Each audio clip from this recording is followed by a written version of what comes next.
Good evening and welcome to the concluding lecture in the 2022 Innovation in the Berkshires lecture series. My name is Carol Allman-Morton, and I am the Executive Director of the Osher Lifelong Learning Institute at Berkshire Community College. OLLI at BCC is a volunteer-driven program that is a non-credit learning community for adults 50 years old and better, including courses, special interest groups, lectures, and events in person and online. You can learn more at our website, berkshireolli.org, which I'm going to put in the chat right now. In 2019, OLLI at BCC initiated a collaborative partnership with One Berkshire and the Berkshire Innovation Center, resulting in multiple lecture series to advance regional understanding and readiness in the field of emergent tech. We are so glad to be part of this initiative, which melds together key OLLI goals to learn and to contribute meaningfully to our community. You can learn more about our partner organizations, One Berkshire and the Berkshire Innovation Center, on their websites, which I will also pop in the chat. Tonight's session will be recorded and posted on the OLLI YouTube page in case you miss anything, or if you'd like to share the link with a friend. And if you missed any of the previous lectures in this series, they're all in a playlist on our YouTube page, and the link to that is also in the chat. And you can put questions in the chat at any time as we go through the lecture. And now I'm going to turn things over to the panel. Have a great night. Well, welcome to the final lecture in the series around innovation in the Berkshires. My name is Dr. Dennis Rebello, and I'm the Chief Learning Officer for the Berkshire Innovation Center. And I get to introduce you to a few really core panelists that made this possible. And so we're going to start off today's time together by giving a moment for each of the panelists to do a self-introduction. Then we're going to pull it back for a conversational exchange. I invite you to use the chat as questions come up. There won't be any slideshows, so it's really going to be a fireside chat. And with our first dusting of snow, it's a kind of an appropriate time for that.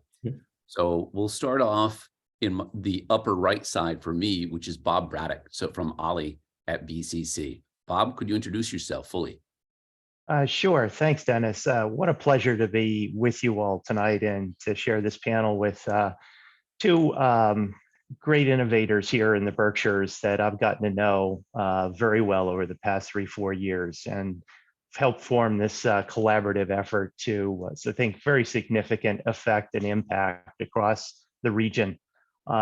It's just so energizing to see what that's delivered in terms of lectures and what we'll hear more about tonight, which is the taking this concept of developing technology and its applications in the Berkshire region and implementing it on the ground.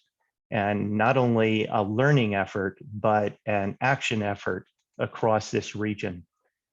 So by way of background, I retired about 4 years ago after a management consulting career, and quite quickly focused on my next chapter here in the Berkshires, which was getting immersed in the educational and economic ecosystem of the region, and in particular, the connections between education and workforce development. I get totally jazzed about these points of intersection, and consequently found myself serving on the board of OLLI, spending a good deal of my time at Berkshire Community College volunteering in various endeavors, and was one of the initiators of this terrific collaboration. Thanks. Yeah, that's great. Bob, you are a learning force, right? It's always said that a learner leader is the right combination with that hyphen in the middle. And sometimes it flops. It goes from learner leader to leader learner, but there's always that absorption and conversion, which is the leadership part. So thank you so much for that self-introduction. And we'll move over to, let's go to the Ben, which is, okay, now Ben is distinct from Benjamin, and we'll make that distinction right out of the gate to honor Ben's mother. So Ben Sosne, who is the Executive Director of the Berkshire Innovation Center, who I get to work with daily. So Ben, if you could be kind enough to give us your self-portrait, that'd be great. Thank you, Dennis, and thanks, Bob and Benjamin. Great to be with you guys tonight, and I'm glad to be sort of culminating this effort that we, or at least for this series, certainly not this effort, but culminating this series. As Dennis said, I'm Ben Sosne. I'm the Executive Director of the Berkshire Innovation Center. I always say I have the privilege of being it, and I really do mean that. I grew up in the Berkshires, and I think as I've told Dennis this story, one of the earliest memories, and I think it's driven by a picture really, is me, my parents were small business owners in Lenox, and I have this great picture that's on my bookshelf of me as I was about 6 years old, and I was holding up a sign that said, "Keep Lenox green. It's our town." And at the time, it was I didn't know what I was doing. I was following my father, who was, inserting himself into a sort of a local debate over whether development should happen in Lenox or elsewhere.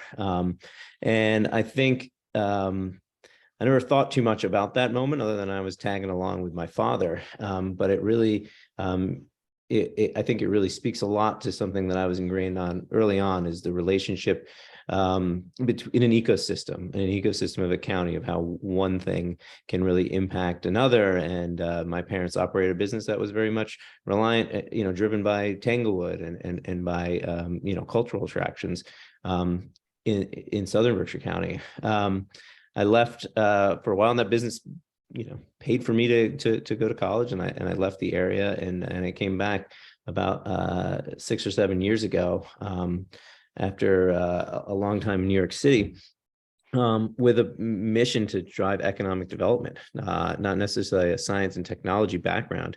But I got the opportunity to get involved in the BIC and learn just how the businesses in this space in our region and everywhere, how an innovation economy can really drive an entire region, and how, the impact of a job in advanced manufacturing, a job, a technology focused job that pays quite well and is really a career, and how those businesses can grow and support an ecosystem. I obviously I moved back here in large part because of all the cultural attractions and the wonderful outdoor attractions that I enjoy with my children and my parents enjoyed with me. But I think we really saw during the pandemic the value of a diverse economy.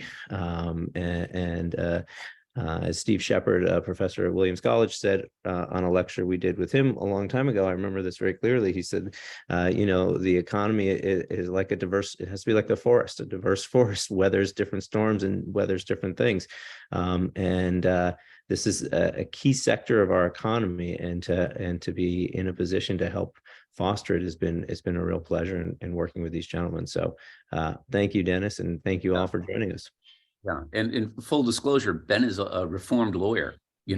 Ben. So Ben loves to, and I say that because not just to get a laugh or two, but lawyers really understand. Part of the legal education is understanding the logical connection of different things, right? Whatever that, right? That competency of understanding organization, how to take the complex and reduce it to the simple, and how to take the simple and understand how it's nested in the complex.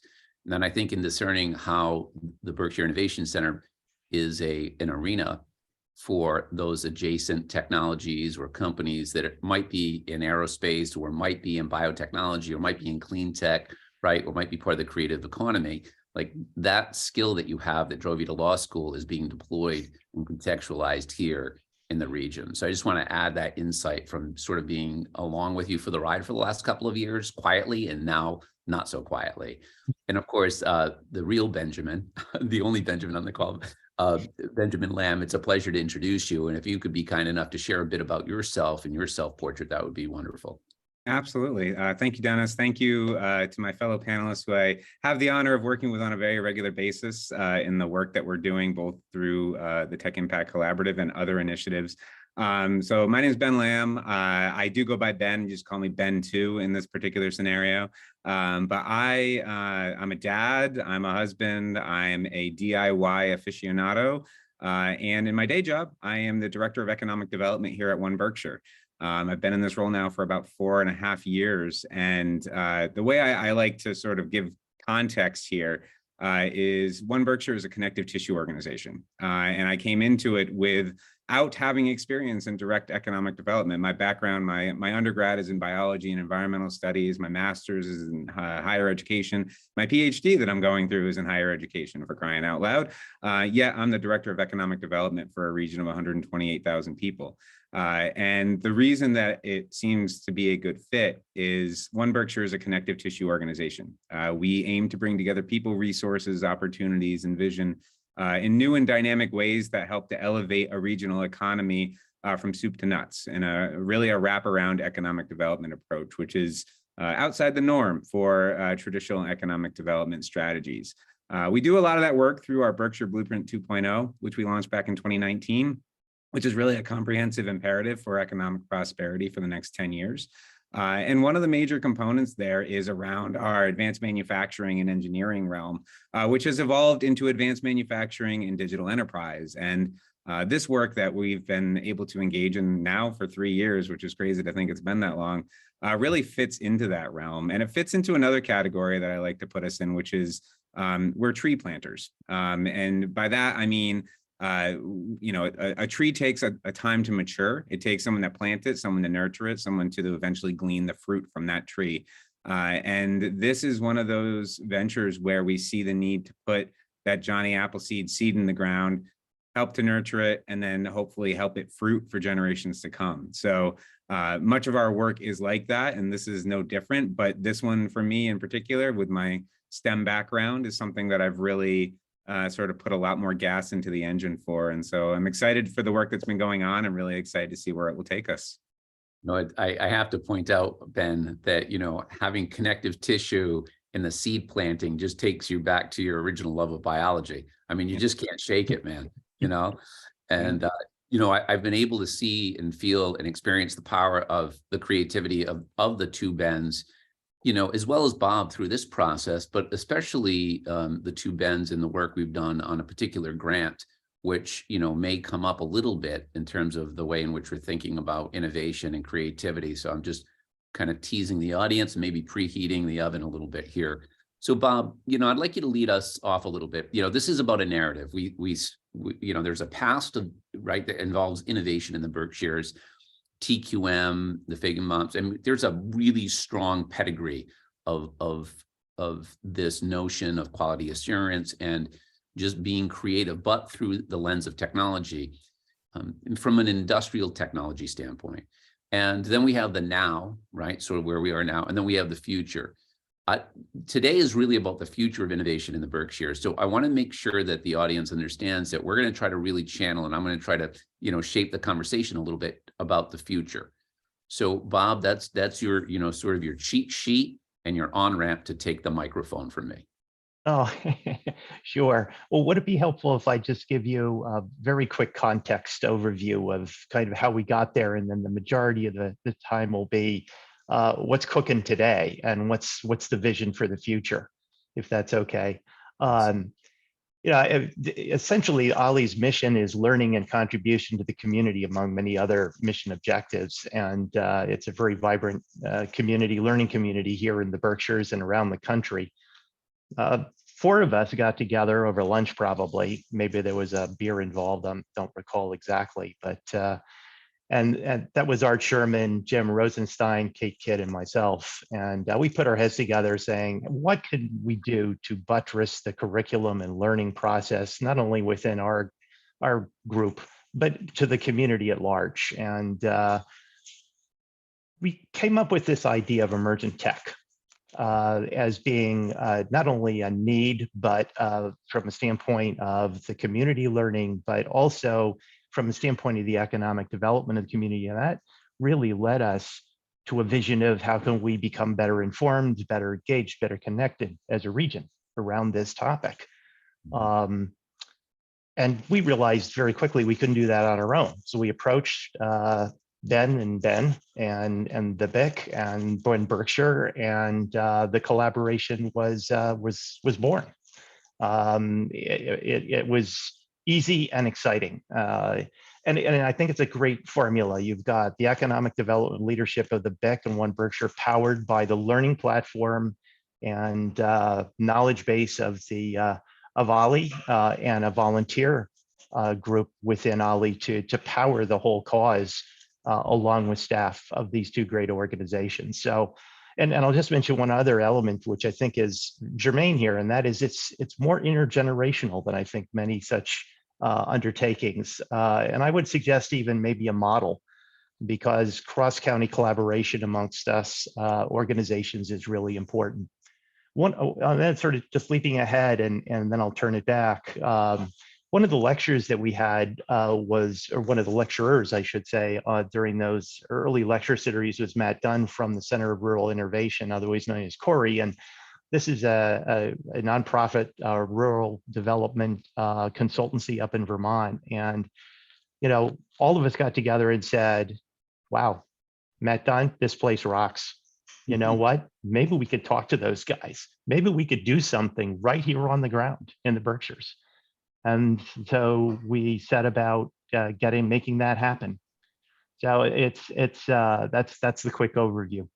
Well, when I think of the intergenerational component, I mean, Chip Conley, who wrote Wisdom at Work, is a pretty good friend of mine. And, you know, he said, this is the first time in that book, he said, this is the first time we've had 5 generations at work, right? And that we need sort of the curiosity of interns, the youngest generation, and the wisdom of elders together. And at Airbnb, where he, you know, consulted the founders, he was the CEO of Joy de Vie Hotels before that. He really saw how that synthesis could happen. And I think you rightly point out here that bridging the generations with technology maybe is even easier than most businesses, because we're naturally curious about creativity. It's probably one of our first impulses is to create language, to create movement, right? To create maybe results, right? Yeah. You know, so I think it's really really an important point that you're making here. Yeah. There's a lot of intergenerational dimensions here. There's the intergenerational dimension of the crew here that's making this happen. There's the intergenerational dimension of the educational systems across this region, the businesses and the broader community that all are equally in various levels learning about how to apply tech more effectively. And that will help drive our economy. Let's take this sort of mindset of inclusivity around creativity and the intergenerational nature of it. And I'm going to bring this to Ben Sosne, so that your heads up, Ben. So, so stay with me, brother. Okay. So, you know, what I've been able to witness is sort of this inclusivity that in both of my relationships with the Bens and also Bob, but at the BIC, there is sort of a bit of there's quite a big stage. I mean, with appreciation and inflation, we've probably seen this $20 million building, right, sitting on the hill, could be intimidating. Yet, you know, when we think about the future of innovation and creating multiple pathways to really inspire engagement as well as economic growth, I mean, really what it's about, you know, at the core is if people aren't engaged, you can't get economic development and growth. So it's about the early access and exposure to technology in varied ways that allows for, you know, whether it's a middle school or elementary school tour or a Voc Tech high school or dual enrollment or a beta program. Can you speak to the way you maintain or harness or help create that vibe of inclusivity and how that might even have been different for you in your past work? Yeah, thank you, Dennis. And I think you're absolutely right about the multiple on-ramps and avenues for people to participate. And if it is about economic development, you know, we've heard from a lot of companies over the course of this series, a lot of firms, a lot of different organizations. And the message I get from every firm I work with is it's about talent. It's about bringing people and keeping people here. And part of what I hear is sometimes is, you know, some complaints maybe from firms like, oh, I just don't have the talent. I just don't have the talent to grow that I need. And it's so hard to find. And yet at the same time, we fill the BIC, you know, every week with young people who blow me away with their talent. They are digital natives who pick up things very quickly. They're a YouTube generation in some sorts. And I say that in the sense that the number of times when I see this with my own children now, it's like they're problem solvers in the fact that they know if we can't figure this out, I'm just going to Google it. I'm going to watch a video on how to do this. Like, you know, I can't figure out how to make this machine work. I don't need to ask, you know, the sage on the stage. I'm just going to Google and find out and figure it out and do it. And so these young people that we welcome into the BIC continue to impress me. And it leads me to think there's a little bit of a disconnect, because the other thing that there's, so there is talent here. There is so much talent here in the Berkshires. But I do also, on the flip side, that those young people that come in are so often just have no awareness of the opportunities. Most people, and I say this all the time, you think of the Berkshires as a wonderful place to visit, a wonderful place to raise your kids, a wonderful place to retire to. And some of our young people are kind of often think it's not the best place to start a career, or especially if you're in a highly technical field. And we're constantly dispelling that myth. And I think that's what this series at its heart is all about, and opening up some on-ramps to people who may be interested in these types of career paths, who also, especially post-pandemic, have, if they don't have an affinity for the Berkshires previously, it's grown so much now. I think I see so many more young people who, first of all, everybody's connected. You're connected by Zoom, you're connected by your devices. You don't feel like you're out, quote unquote, in the middle of nowhere. You're in a you're connected to major, centers of influence here. And so there's a desire to live here, and a desire to work here. And it's sometimes just making the connection that, hey, there are amazing opportunities, and there's also amazing people who have made their own opportunities here in the Berkshires as entrepreneurs, and look what they've done. And showing these bright young people a path and an opportunity, is eye-opening for them, and really rewarding. But it also fuels our economy, because when you connect these people with companies that have opportunities to grow, it is it's a win-win. And I think Dennis, you're absolutely right in pointing out to the building of the BIC. Of course, we often talk about the BIC as two things, right? People say the BIC and they point to the $20 million building up on the hill that stands out, like the architecture or not, it pops. And then there's the BIC as the organization and as the community, really, that we're building. But as far as the building itself, I know before my time there was a little bit of debate, because of budgetary constraints at the time, as to where it could put it. Could we put this in an existing building, maybe one of the old GE buildings, maybe somewhere downtown? And the board, to their credit, in my opinion, was very insistent on building on the site, the old GE Plastics site, which is so important for the community, but also building it up on that hill, up on that perch, as a real beacon that everybody sees. I had a gentleman in the other day who told me his 7-year-old, they drive by it every day on their way home from school, and his 7-year-old points to that and says, "That's the innovation center. What's going on in there?" And it adds a certain myth and a certain prominence to the companies and the firms that we work with. So we try to get as many people in there as possible just to see what's going on. And it's kind of the window, in many senses. The BIC is a physical window into the innovative companies that are here in the Berkshires. And I think that's something we always try to leverage. So. Yeah. I mean, literally, it's like half a window, right? I mean, it's a giant picture window, so it has that solar, design inspiring it, but you can see and you feel differently in the building. So from physical decisions around the building and its placement, to saying yes, right, to all the community members to use the building, whether it's volunteer organizations of this region or whether it's superintendent circles, I think that you've really fostered, right, this inclusivity, which allows people to then understand, which allows then conversation to happen. Ben Lamb, years ago, when I was looking at what's going on in the Berkshires, I landed on the One Berkshire site, and I was trying to figure out, what is this thing? But since knowing you, and since, of course, understanding what the entity does by doing even more research from, beyond the website, I see that, you were really about sort of that connective tissue, but you're also bringing creative ways of thinking about parlaying the competencies of different entities into this desirable future. Can you speak to how you approach, as a leader in economic development, this use of creativity and the way you do this parlaying or conjuring to consider ways to get grant dollars in, or ways to foster increased communication across maybe different industry types? Yeah, absolutely. And I think that's a great way of putting it. And as I was hearing my colleagues here speak, intergenerationality, inclusivity, and I think interdisciplinary is another key component to all of this, in that when we look at the opportunities that are before us, we have to be pretty agile in the way that we think, both in the way we approach problem solving, but then just in the way that we think about things.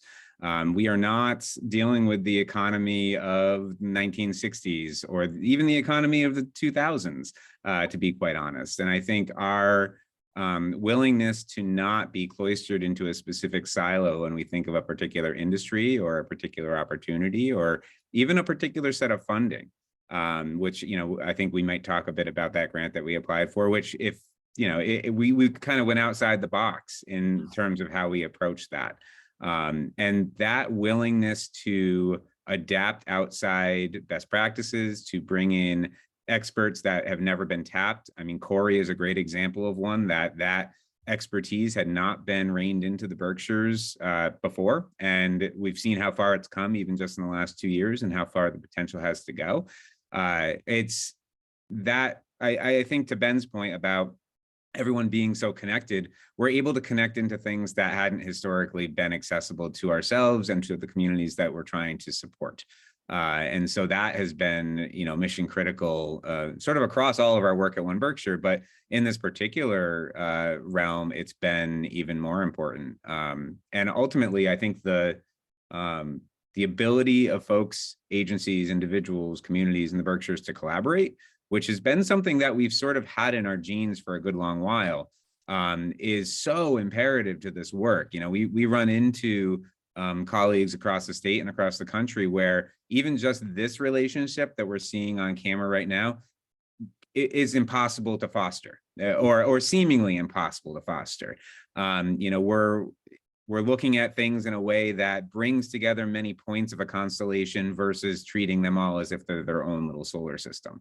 And that has been something that the Berkshires as a region has had to do, because we've had to be scrappy. We've had to reinvent ourselves in certain ways and really adapt creative, like as in terms of a creative industry setting, into all of these other industries in order for those industries to thrive going forward. And that has been something that we've fully embraced as an organization, but I think also just in terms of a region, and have tried to bring to the table with the Corey work and future endeavors that are underway. Okay, this is how I'm going to handle this question from chat.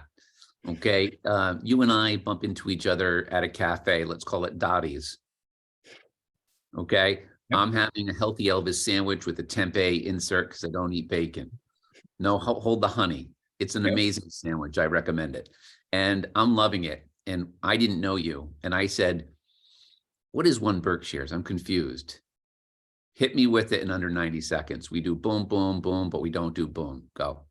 I take a sip of my dirty chai double shot, and then I launch into One Berkshire is the regional economic development and marketing and tourism agency for the Berkshires, which means we work with the business community to help to support them in the various challenges and opportunities that they have in front of them, whether that's workforce development or it's transportation or housing or really, you name it. As it comes through the business community, it becomes something that we address. And then on the other side of our organization, the marketing and tourism side, we are the ones that brand the Berkshires in order to bring hospitality and the visitor economy to your doorsteps here. Especially if you're in the hospitality and tourism business. So if you ever see branding out there in the world, that's the Berkshires, that's One Berkshire. We are the ones facilitating that branding, doing a huge amount of marketing and PR. And helping to really catalyze that economic brand. Additionally, we are a membership-based organization with about 700 member businesses, which gives us a really good cross-section of businesses to litmus test things with, run things through, get feedback on, so that the work we're doing is as relevant as possible to the broader business community. A fantastic explanation. I would eat the second bite of my healthy Elvis sandwich, and I would be thrilled to know this. So you're both the storefront and you're the selector of vendors or the custodian of those arts and crafts makers / technology people, those businesses in the store. I love it. This fantastic explanation. Louise, I hope that question is now answered. I know you in the chat, you wanted to really get clear on One Berkshire. So that was for you, Louise. Now, going back to Bob. Great. She says, great. We got a thumbs up from Louise. Thank you so much, Ben, for hanging there with me on that. Bob, what have you witnessed over the course of these lectures? You know, of course, I was, engaged in one of them with you as a moderator of the creative economy lecture, which was about really how the intersectionality of technology and the arts is happening more and more. We had Jacob's Pillow, we had Mass Mocha, we had Diane Prum, we had wonderful people from Berkshire Film, or from Diane from Berkshire Film. It was a phenomenal intersectionality of the arts, but it was constantly going to technology. I only saw that view from being in it. You've seen each view and you were part of the Genesis story. What are you pulling away as you think about the future that's important that you might want to highlight as the one who started this lecture series, really? Yeah, that's an important question, and thanks for asking it. I think that this has been a forum not only for learning, but what I'm particularly pleased about is that we have brought together along this theme of different parties across different sections of our community, be it nonprofits, business, education, and so forth, into a common collective thinking process. And there have been introductions that have occurred live in this format, which has caused, I think, some additional thinking and progress to catalyze across all the stakeholders in the community. So that's one takeaway. The second takeaway is that the lecture series has endeavored to be a survey course, if you will.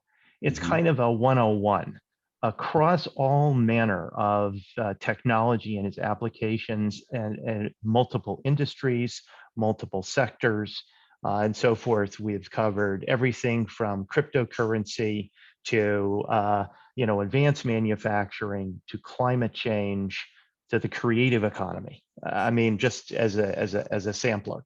And I might ask Carol to put in the chat the link to our YouTube channel, because for those of you that haven't had a chance to participate along the way, and there's a whole library now of lectures that you can access for free, and it's wonderful.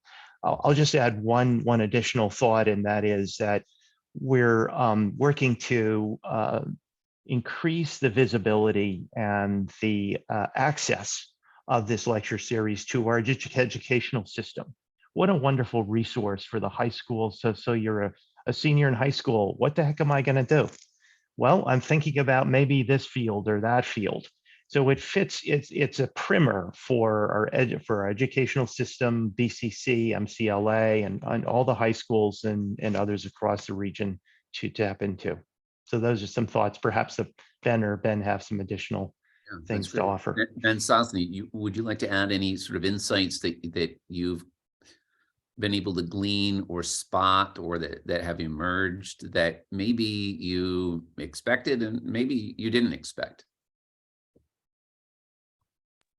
Thanks, Dennis, and thanks, Bob. I think you captured it really well. I think when I listen to these lectures, especially the last this last collection we've done, I mean, the thing that just continues to stand out at me, and I think maybe it's because I see it every day, is the opportunity. I mean, I go back to that word opportunity. I feel like there is so much opportunity here in the Berkshires, and I talk about that at the individual level for people who want to do things here, and also from the firm level, from an organizational level. We really hear from companies who are doing interesting things. We're leveraging the assets of the region, and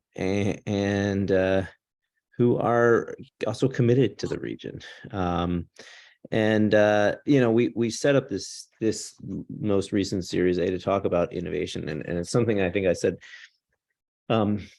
during that first one when I was introducing Evan Hickok, and I said, we like to make clear that innovation in the Berkshires didn't arise when we built a building at 45 Woodlawn Avenue. It's not like let's start innovating here in the Berkshires, so we'll build a building that's called the Innovation Center. That certainly wasn't the way it happened.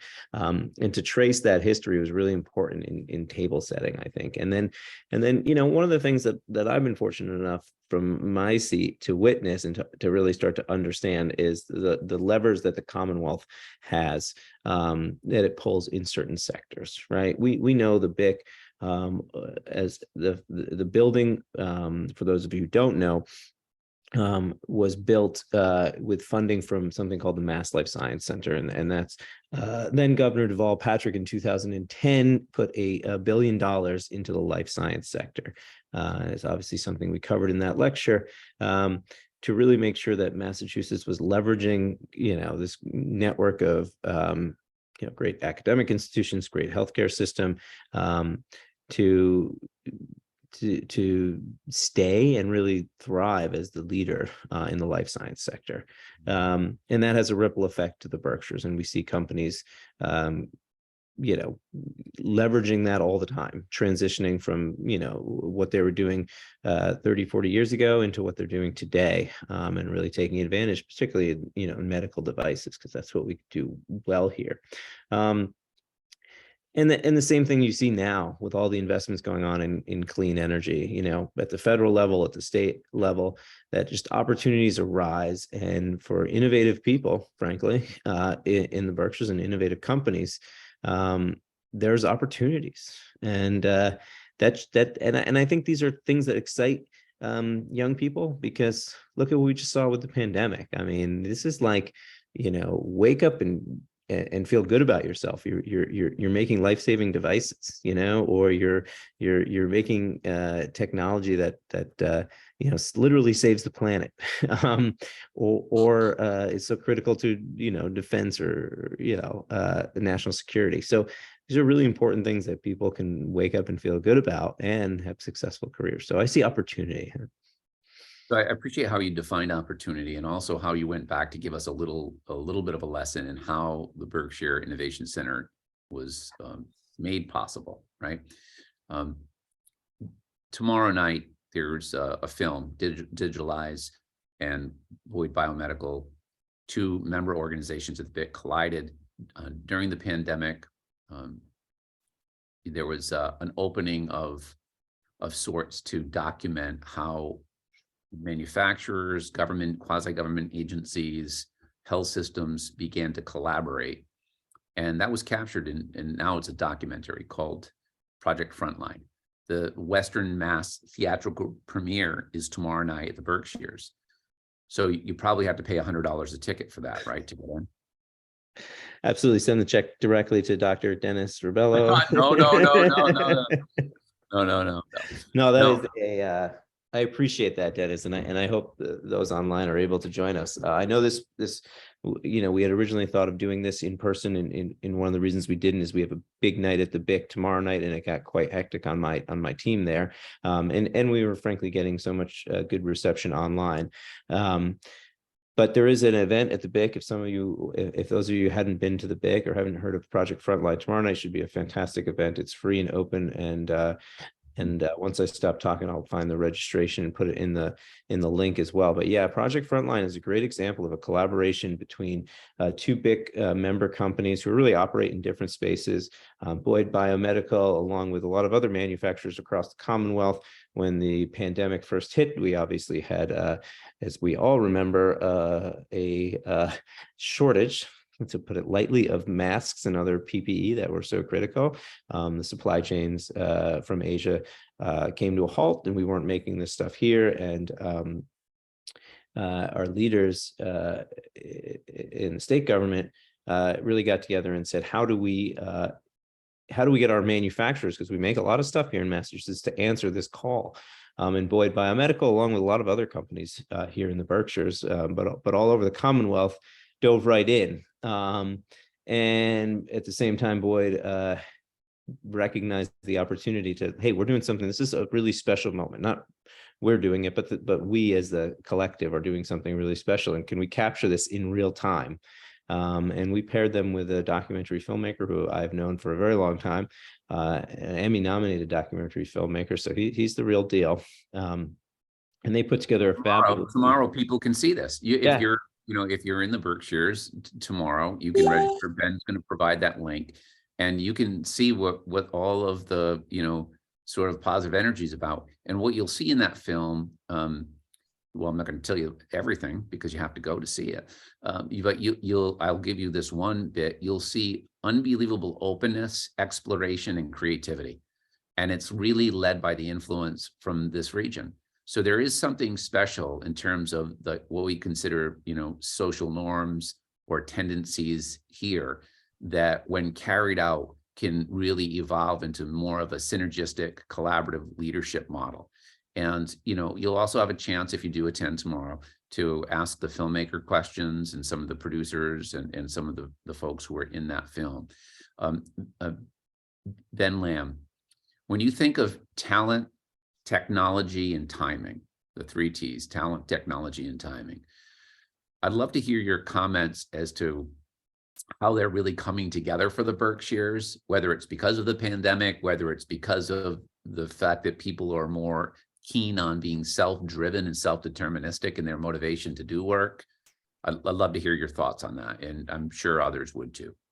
Yeah, I'll say what I can anyway here. I think there's an interesting convergence that's occurred. And I mean, this is a good case study again, like this particular aggregation of organizations and approaches, in that it's brought conversations to a head that may have been happening in individual silos, but had not come together in any sort of large convened manner. The Berkshires has had a workforce challenge for the better part of a decade now. That's one of the interesting nuances that people don't necessarily expect to hear, in that if you go back 20 years ago, we had too many people and not enough jobs, and now it's turned into too many jobs and not enough people. And that was true before the pandemic.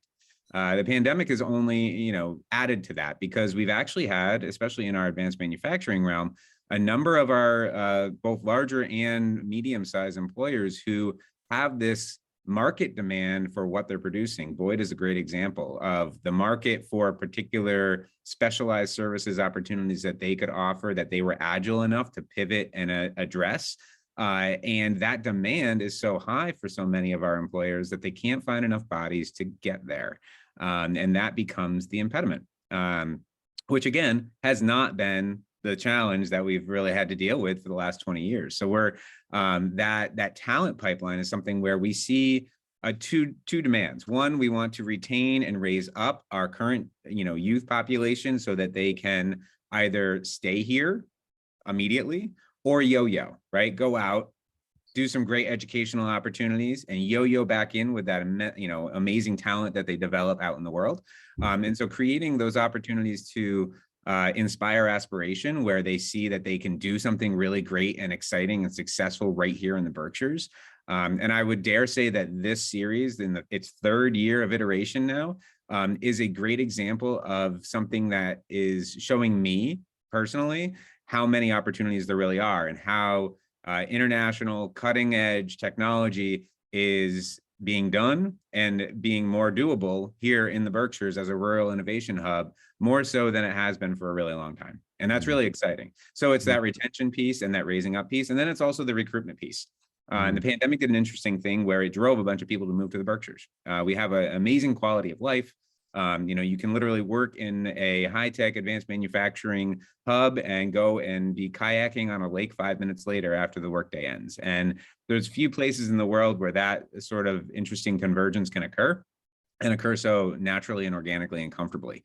And so, working on both of those realms, and how do we really address those simultaneously without one being over driven from the other, is a particular area. And through the work of the Tech Impact Collaborative, really looking at how are we doing training better? How are we developing modular, stackable credential programs? How are we bringing in, again, world-class, high output, high impact opportunities that can be plugged in here to, again, provide an opportunity for the incumbent, the existing, and the future workforce, so that they are ready for all these jobs that either already exist or could be created through sort of this new innovative practice that we've really started to catalyze. See, Yeah, and this Corey work is really provided a roadmap for some very significant workforce development opportunities. It in essence was an assessment, and Ben Lamb can fill us in a little bit more because he's been very close to it, as Ben Sosne has been. But it's a roadmap that basically says, here's current state in the Berkshires. Here are all the assets that you have to create a more robust digital economy that is equitable, which is a value that we really are very focused on as well. And here are 7 areas that you need to focus on. And I think Governor Baker just signed over some money to help us do that. Yeah, and not to take the lead from you, Dennis, but we'll run with this. So yeah, I think a lot of times when you have a big vision, or you want a big vision to be sort of cultivated in a region like it is here in the Berkshires, someone needs to do the less sexy work. And I think what we realized as a group was that doing that assessment, doing that strategy building, which generally happens very much so behind a computer screen, in small rooms with intimate conversations, isn't something that's out there being blasted across the universe as like a big PR moment for the most part. That needed to happen in order for us to have the grit and the gravity to pull in more partners and stakeholders and resources ultimately to actually make tangible action occur. And so we were really blessed and honored with the fact that Greylock Federal Credit Union, Berkshire Bank, and National Grid all were willing and able to invest in this early work and allow us to move through that process with Corey. And so we were then able to take that assessment work and that strategy work, which pulled in dozens of community partners and agencies, and build out a scaffolding for what we want it to look like going ahead, which, one thing that happens is a notorious happening, right, is when studies get done and then they sit on a shelf. This is the least dusty strategy work I think I've ever seen, in that it's touched every day by multiple people and it's used multiple times for grants and for conversations and for opportunities like this where we're continuing that education component in earnest. And so yeah, we went through a full year essentially with that team, and we've continued forward. And to Bob's point, we were able to access some new funds that was just signed into the economic development bill to actually now put in the tactical work of pulling together what does it look like to actually address one of the major components of our strategy, which is around that acceleration and that workforce development component in a digital realm. And as we kind of go into the next stage with Corey and look at technical assistance for future build to scale grant opportunities, all of these pieces start to culminate and combine into something really powerful. So it's exciting. I think it's important for folks who are listening who might not be involved with government or quasi-governmental agencies to kind of get this broken down a little bit. And I'm going to just give it a shot, and you're going to have to nod as, yeah, you got it, or let me add to it. And I invite the ads because, well, hey, we're collaborative here in the Berkshires, right? It's almost like a dynamic game plan that is built off of an assessment of the players, right? And that's set up, but then you have to hurry up and go play the game, right? And that's normally not what happens, or is how people orient themselves to grants or funding in multiple phases. NFL teams do it. They argue, the coaches argue on Sunday, they argue into Monday, but then the game plan is set for Tuesday morning, and they execute. And they execute with specialized teams, defense, line people, special teams, and develop some interconnections. So when it's game day, everybody is well tuned to the role and the game plan agreed upon. And I think that's a way not to reduce the complexity of this or to take it to sports, but it's a way to think about what you've done as a group, right? Is that it's a lot of those back sort of like side room, conference room, quiet conversations, after dinner Zooms, early in the morning, at lunch, working conversations, are like coaches arguing positively and pushing and poking and managing the tension of what's needed here, and then exploring together, being open, and then coming to agreement, and then locking it into a document, which is the game plan. Is that a way to think about it? Am I doing it justice at all? I am Okay. not a sports person, but that sounds spot on the way that you put it. So. Okay. All right. think Yeah. so, Yeah, go ahead, please, Ben. No, and I think it also, it's a lot of block building. We had Governor Baker and our local delegation and a whole bunch of guests from the state at the BIC. It really was for an announcement for the city of Pittsfield, but it was also the state, for funding at William Stanley Business Park. But it was also an opportunity for the administration to announce funding all over the state at different levels, and one of the big takeaways in just being a member of the audience and listening, some grants were very large and some state funding was very large, and then it worked its way all the way down. And one thing that they kept repeating and that we hear all the time is like, okay, this is about building blocks and lining them up and building off of one little bit of funding to the next. And so initially, I think we did work exactly as you're saying, without funding and just time and extra time and finding it and collaborating to build something big enough to then go to Berkshire and Greylock and National Grid and say, we got a little something here. Can you help us take it from the 5-yard line to the 25-yard line? And then you use that and you learn more and compile more data and can come up with a document and a strategy that can get you a little bit further down the field. And by no means are we in the end zone, so to speak, yet, but we're like gradually, you can feel us pacing our way down the field right now towards some real sort of tangible things that we can do to address gaps that sort of the study with Corey has shown, strengths, weaknesses, gaps in what we have, and a strategy to fill those gaps, to tie organizations who are doing good things together more efficiently and effectively, and hopefully that's going to lead to bigger blocks and bigger impact and bigger projects. So I think we'll get I don't want you to unveil anything that you shouldn't unveil too early. I think folks are getting the understanding that, this is a good example of embodied collaboration, right? The thing that you're saying that you see in member organizations at both One Berkshire, the BIC, right? As well as, what's going on with Ollie and how Ollie has shepherded these programs, multi-year programs. I mean, that synergistic collaborative efforts applied, right?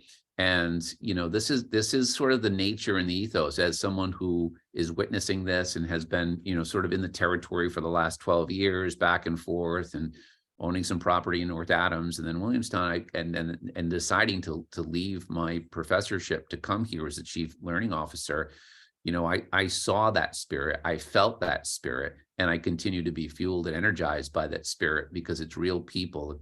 Friend of mine who has an organization, it's an association of talent professionals. It's called the Outlier Project. It was originally born out of his company as sort of a project, but the Outlier Project, he was the Talent Champion Council prior to that, a guy named Scott McGregor. He believes that people are over everything.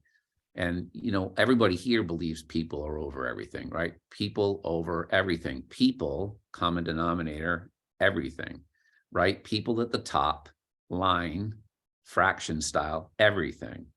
And actually, he went to the extreme of making T-shirts and stuff, right? But we're doing that all the time in the way we act, the way we orient, the way we report, the way we share, the way we continue to fuel each other. And I think that contagion is what's going to help these other generations feel that welcomeness and that opportunity that Ben Sosne referred to, and that, sort of Corey advanced plan played out, right? That all happens because of the contagion of people around you, right? The role of mentoring, right? Accidentally, as parenting, deliberately, but that energy is felt. You never leave a conversation saying, boy, I met Ben and I'm totally neutral from having met Ben. You either get energy from Ben or Bob or Ben, or you get energy or they take it away from you. And so there's real energy around the way in which everyone has been orienting themselves here. And I think that this example today is just a great punctuation mark on a series that, has been, was a vision, but had to be done. I often like to ask this at the end of moderating a panel. And because there's learning that you don't expect. Right? What did you learn as a panelist? What did you unlearn as a panelist? And what did you relearn? And you don't have to be a high achiever and answer all three. It could be any one of those. What did you learn? What did you maybe unlearn? Or what did you relearn because of tonight's conversation? And I'm going to start with Ben Sosne because, I usually go to Bob and try to balance it, but I got to throw a sinker here, curve, and go to Sosne, Ben Sosne. What did you learn, unlearn, or relearn through this experience, right? Because it's not telling and selling an idea, right? It's not reporting out. It's a lived experience for you too, as an executive director of an organization that is really important to this movement. Well, I think I just would point to my fellow panelists here. And when you talk about,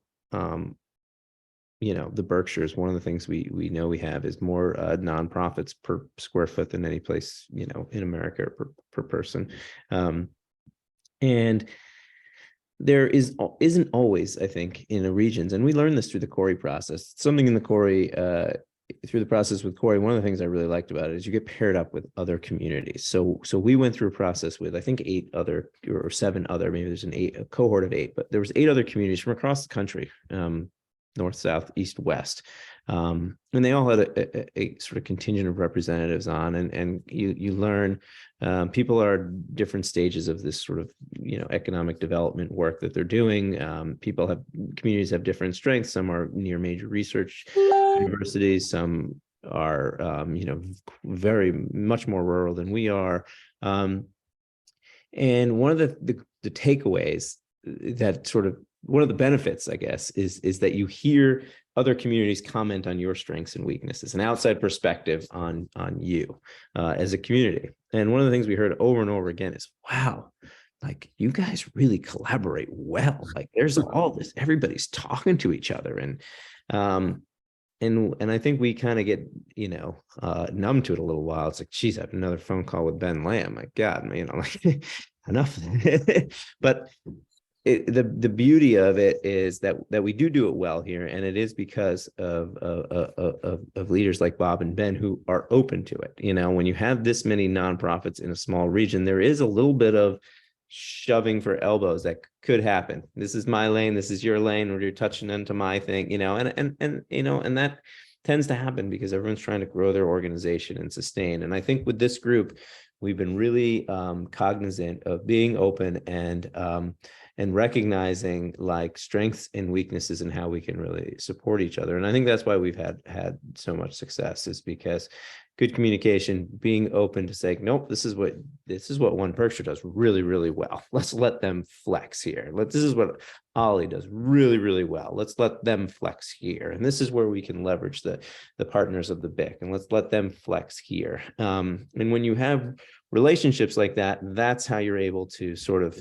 1 + 1 + 1 = 5 or 6, or so on. So I think I just always appreciate that working with these colleagues, that it's not like, this is my lane, stay back. And you felt it tonight. And I think people who are live and people who will replay this will catch that energy, that vibe, that style.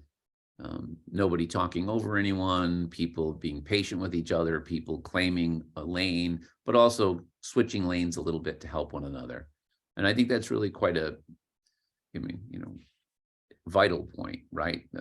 That what you experience and what you get reinforced every time you go into a lived experience with this team or folks who support these teams, is that you are collaborative, you are holistic, and you are synergistic, and it's real, man. It's real. Ben Lamb, thoughts? What did you learn, unlearn, or relearn through the experience this evening? I think I can cover two of them. So I'll sort of echo off of Ben number one.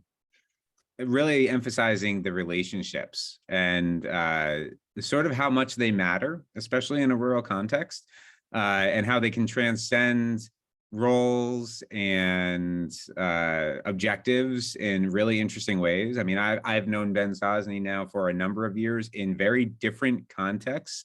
However, that relationship has transcribed over into this new context very easily. And it's actually gotten even more robust, I would say. I've known Bob for a number of years prior to the work with the Tech Impact Collaborative in different contexts. And that relationship was able to be fostered and has come into this realm in a very effective way. And I just think how important those make a friend before you need a friend sort of approaches to life matter, in that if you're always building bridges and you're always looking at people for the value of people, then eventually that culminates into interesting and exciting and new and unexpected realms. And so I think that was something that I relearned tonight, because I just really enjoyed listening to my colleagues and you, Dennis, as well as a colleague, sort of helped us to deconstruct and reconstruct some of our own approaches to this work. And then on the learn point, something that I hadn't really thought of, but has been running through my head almost from the get-go of this conversation tonight, is how pandemic proof and pandemic fueled this work has been over the last 3 years. I think this is one of those interesting points on a map where, we had an idea to do a summit, right? That was sort of this initial, let's do this group activity where we all come together, and we started planning it in 2019, and then March of 2020 hit, and well, that went out the window. But let's not abandon this relationship that we'd fostered, right? And it actually became more powerful, I think, through the work that then sort of congealed around the original Tech Impact Forum, which evolved into the Tech Impact Collaborative because we got more tactical, and to see how the conversations of the pandemic, the pivots in our economy, the need to move into that next economic landscape that was yet to come, how fueled our work has been collaboratively because of what the pandemic sort of facilitated. And I hadn't really thought of it that way until tonight. So I would say that I learned that. Wow, thank you for that. And Bob, you previous life management consultant, advisor. You've worked with many different organizations, and you pick up on quite a bit. You're like a distinction finder. I've experienced that in my relationship with you already. And you're a details guy, and you're an analyzer. So when you think about your, learn, your relearn, or your unlearn, what stands out most to you? You've chosen to be here in the Berkshires deliberately, right? And you've chosen to make an impact by your engagement. And so love to hear what you're learning, relearning, or unlearning. Well, first of all, I just want to say wow cubed, because I'm just sort of picking up on both the bends in terms of the collaborative effort here, and that is a through line for me that is extremely powerful and reinforced tonight. I would say that my observation has been that there is an incredible richness and depth of talent across the Berkshires. But there are some siloing within that. And one of the key things, and I think one of the findings of the Corey work, is that you have this incredible list of assets. By assets, we mean talent, industry, culture, community, a couple breweries. So it's all good, right? But bringing those pieces together is the challenge. And what I'm learning every day is to help do better at that. And I think this collaboration is attempting to do that with success. And looking forward, I think our vision is to take this grant from the state and to actualize the work that Corey has given us a roadmap to move forward with. And the websites of all three organizations contain a press release and some information about that if you want to read further about it. And continue with the lecture series in the spring. So stay tuned with that. So I'm just energized by this whole process and learning every day. Yeah, and you know, I'm a story guy. And what I would say is that the three of you are manufacturing, advanced manufacturing, the story of collaboration, and right, and being symbolic of what that means. So, you know, story travels across generations and outside of our control ways at times, right?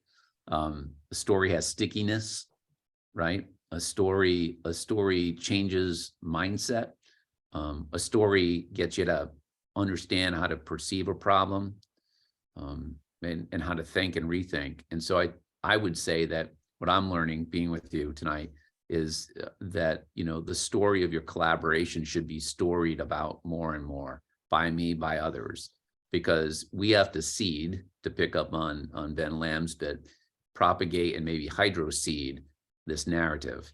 So we can continue to grow the economy by growing its people, right? Our people, you know, where we chose to live, where we choose to commune, where we choose to work. And, you know, at this particular season of our lives, we've all chosen to do this kind of work. You have all chosen to do this kind of work. And I think tonight's just another great example of a lived experience that has probably shed light on the experiences that we've all had to date with each other. But probably, as I think Ben Lamb said, or intimated, there's a deepening, right? There's a deepening of this over time. When you see somebody contextualized in this way, but in that way, but then this happens, and then boom, you're here.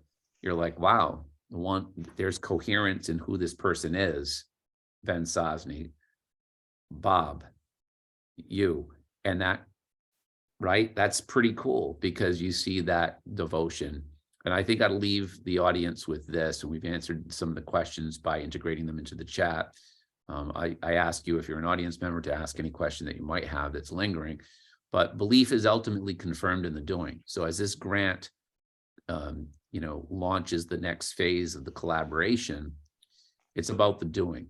People can say beliefs, people can print statements, people can use rhetoric, but it's in the doing, the actual effort, the doing, that you confirm the belief. You are what you do. So may this grant increase our doings together, right? Anybody for a last word, or are you feeling complete? I just like to do a shout out, and I think probably on behalf of all of us, to all the other folks that have been involved in this initiative for the last 3.5 years, 4 years. Lots of folks that have supported all of us here on this panel to make it happen. I agree with that. Thank you, Bob. I remember that first meeting with Kate and Art and Jim and you. It was, I think I've said this before, I think it was like second or third day on the job at the BEC over at BCC, and you guys came in full of energy and excitement and passion, and I was kind of wide-eyed and said, sure, let's run with it. But not really knowing what I was getting into. So I'm glad you came to me, and I'm glad we've been running with it. It's great. Ben Lamb? I can't really top that, but I'll just say thank you to my two partners in crime and all of those associated, but also Dennis for really helping us sort of to contextualize this in such a public facing space that it actually may make even more sense to us as we self-reflected and shared a bit of our on the spot thinking. So thank you all for helping to make this possible. And for all of you who are watching, hopefully, we've gleaned, or you've gleaned a little bit from us. And if there's opportunities for you to jump into the pool with us, we look forward to having you swim. Yeah, right on, right on. Great. Well, thanks so much, Ben, for wrapping that up. And, Michelangelo and Cora and Paru, right? What does that mean? Still, I learned. So may we leave each other tonight with that theme in mind and share what we've experienced together. Thanks so much, everyone who's listening and watching, and thank you, panelists, for being with me tonight and for making my life a little bit more fun on a Wednesday. Thanks, Cheers. Dennis. Thank you, Dennis. Thank you, gentlemen. Bye-bye. Bye-bye.